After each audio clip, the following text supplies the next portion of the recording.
Our daily manna, Wednesday, May 27th. To be like Jesus. Good works continue on the Sabbath.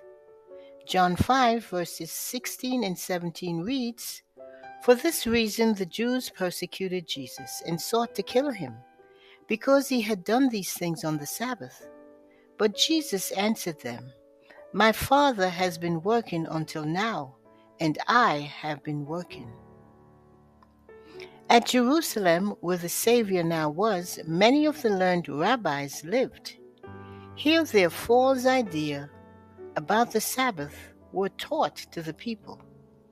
Great numbers came to worship at the temple, and thus the rabbis' teaching was spread far and wide. Christ wished to correct these errors. This is why he healed the man on the Sabbath day and told him to carry his bed.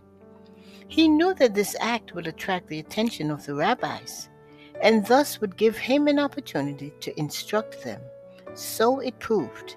The Pharisees brought Christ before the Sanhedrin, the chief council of the Jews, to answer the charge of Sabbath breaking.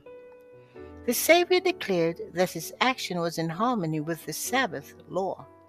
It was in harmony with the will and the work of God. My Father worketh hitherto, he said, and I work. John 5 and verse 17. God works continually in sustaining every living thing.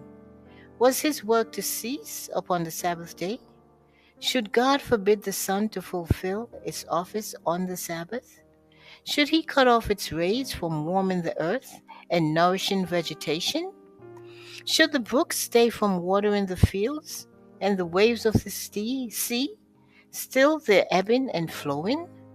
Must the wheat and maize stop growing, and the trees and flowers put forth no bud or blossom on the Sabbath? Then people would miss the fruits of the earth and the blessings that sustain their life. Nature must continue its work, or mortals would die. And they also have a work to do on this day. The necessities of life must be attended to. The sick must be cared for. The wants of the needy must be supplied.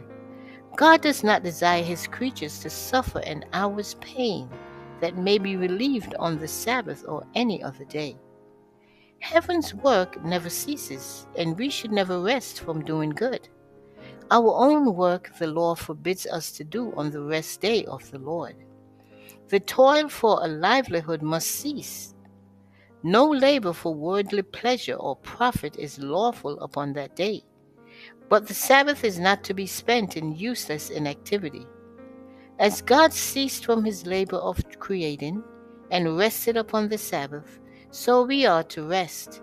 He bids us lay aside our daily occupations and devote those sacred hours to healthful rest, to worship, and to holy deeds. This passage is taken from the story of Jesus, pages 73 and 74.